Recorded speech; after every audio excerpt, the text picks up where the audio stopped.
So, kumusta kayo? Kumusta ang buhay natin?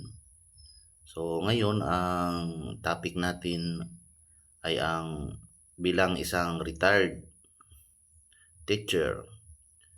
Kung tayo ay nagtatrabaho sa gobyerno o bilang isang retiradong guro, ano ba yung mga benefits na makukuha natin pagdating ng panahon? Naitanong mo na ba sa sarili mo kung ano yung posibleng maging benepisyo natin? So, ako tinatanong ko sa sarili ko after na mag-retired tayo, ano ba yung mga benepisyo na makukuha natin, no? Kasi baka wala na tayong trabaho, kung ano yung mga naiisip natin. So, paano na yung source of income natin, ano ba yung mga posibleng gagawin natin. So, ngayon ito yung isa sa mga topic natin na ano ba ang ating makukuha bilang isang retired teacher. Kaguro, ang retired teacher sa Pilipinas are they are entitled to a range of benefits designed to support their well-being and financial security after years of service.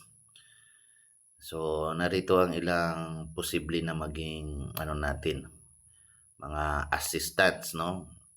Ito yung pension and financial assistance. Retirement pension. Retired teachers receive a pension based on their years of service and salary grade level before retirement. The pension can be lump sum payment or a monthly annuity. So kapag nag-retire tayo bilang isang retired teacher, bilang isang guro, so matatanggap natin, no? May matatanggap tayong pension based on our years of service and salary grade level before retirement. So, pwede natin siyang makuha, pwedeng lump sum payment or monthly annuity. So, hindi pala siya kagaya ng sundalo na na one step o one rank higher ba yung tawag doon. So, pero okay na lang din kasi mayroon tayong matatanggap daw based our salary grade, no? At saka number of years kung ilang taon tayong nagturo. Next is the Social Security System or SSS benefits. So teachers who have regularly contributed to the SSS during their active service period are eligible for benefits like monthly income, educational assistance, medical aid, and funeral aid. May pala tayo. So, ngayon wala nang is na nire-required sa isang teacher. GSIS na lang. Pero, pwede tayong magpatuloy sa ating contribution dito sa SSS. So, ako matagal-tagal na rin akong hindi nakapaghulog sa SSS ko, pero during na nagtatrabaho ako bilang isang security guard ay mayroon akong SSS. So, pwede siguro itong ilapit sa SSS para magpatuloy sa contribution. No, kailangan nating lumapit sa SSS. Kung ayaw lang din naman natin, depende na rin sa iyo yan. No, pero kung gusto mong pagdating ng panahon magkaroon ka ng monthly income or educational assistance, medical aid, at lalong-lalo na yung funeral aid, pwede tayong magpatuloy ng hulog sa ating SSS. Additional financial assistance. Now, government agencies and private organizations offer various financial assistance program for retired teachers, including monthly stipends, vocational training, and cash grants. So may mga government agencies pala at saka mga private organizations, no, nag-offer ng mga financial assistance program para sa mga retiradong teacher, 'no, puwedeng mabigyan sila ng monthly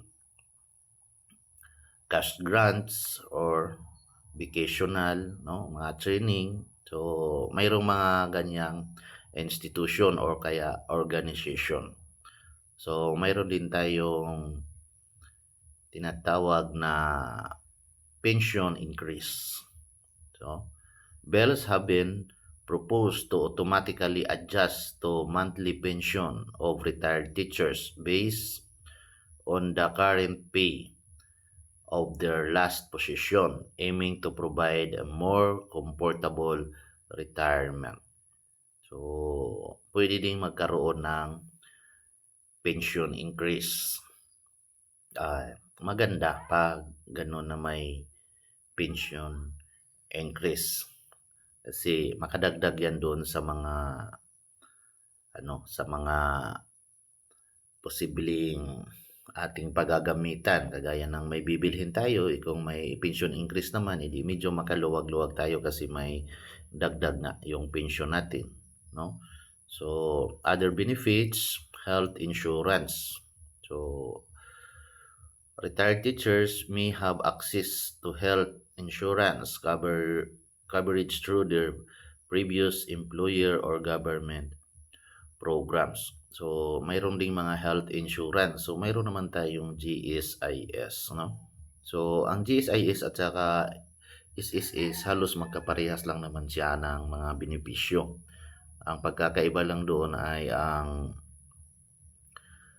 SSS para yan sa mga private sector o kaya mga pribadong empleyado. Pero pag mga government naman, yung GSIS na yung sa atin. So, mayroon tayong health insurance para sa ating PhilHealth. Yan, naghuhulog tayo ng PhilHealth. So, mayroon ding housing program. Some institution offer subsidized housing programs for retired teachers. Mayroon palang mga institusyon na nag-o-offer ng housing program. Pero para daw yan sa mga retired teachers, napaka-questionable naman kung nag-retire ka, hindi ka nakapagpatayo ng bahay mo. My God, no? So, unahin natin na magkaroon tayo ng sariling bahay para hindi naman tayo gano'n naaasa na lang. Paano kung hindi ka na qualified dyan sa mga ino-offer na yan? Kung assign ka pa doon sa malayong lugar, edi magtayo na ng sariling bahay. Professional development. Retired teachers can still access professional development for opportunities to stay update on teaching method and technologies. Pwede pa pala tayong mag-update sa ating mga professional development, no? Pwede rin tayong mag-attend ng mga seminars, no? Para maka-access tayo doon sa kung ano na yung mga teaching na bagong improvement, no, sa teaching.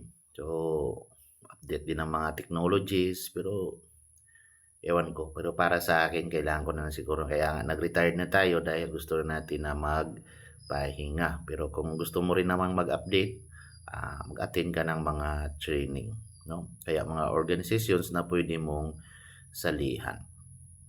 So, community recognition. Teachers are highly respected and valued members of community in the Philippines. So, dito sa ating class, mga kaguro, so pwede tayong, pag-retire na tayo, pwede tayong sumali sa mga sa ating barangay or ating community. Ano yung mga programa dyan? Yung ibang mga teachers dyan, naging tawag nito, aktibo sa kanilang barangay nung nag-retired na sila. So, mayroon ding iba tumakbo ng kagawad, no? May mga ganyan, mga volunteers, no? May mga halimbawa sa simbahan or kaya sa pang mga programa ng inyong barangay kung saan ka nag-retired, pwede ka doon maging still active kung kaya pa ng mga tuhod. So note, the specific benefits and eligibility criteria may vary depending on the teacher's years of service, salary grade level, and the institution they work for. So, ayun. Kung para sa akin, maging kontento na lang tayo, 'no? Siguro naman 'pag retired teachers ka na, mayroon ka ng napatapos na mga anak, 'no, na posible ding makapagbigay ng paminsan-minsan kung ano yung mga pangangailangan natin. Pero kung willing ka pang magtrabaho kahit retired ka na, so maraming ino-offer diyan na puwede nating avail sa ating barangay o kaya sa ating mga constituents. So, 'yan. So, hindi nabanggit dito yung GSIS. Hindi yata updated 'tong research na 'to, 'no? So, ang naibanggit niya lang dito ay SSS. So, yung GSIS hindi niya nabanggit. Pero yung sabi ko na kanina, yung SSS at saka GSIS halos magkaparehas lang 'yan. Ang ka-diferensya lang niyan ay yung SSS ay ano, so para 'yan sa mga private, yung GSIS para naman 'yan sa mga nagtatrabaho sa gobyerno kagaya ng teacher. So, maraming salamat po. Sana may napulot tayong konting kaalaman dito sa ano na 'to, sa ating topic ngayon. Retired teachers in the Philippines, they are benefited by some financial or pension assistance during their retirement. So, thank you for watching. Maraming salamat po. God bless po.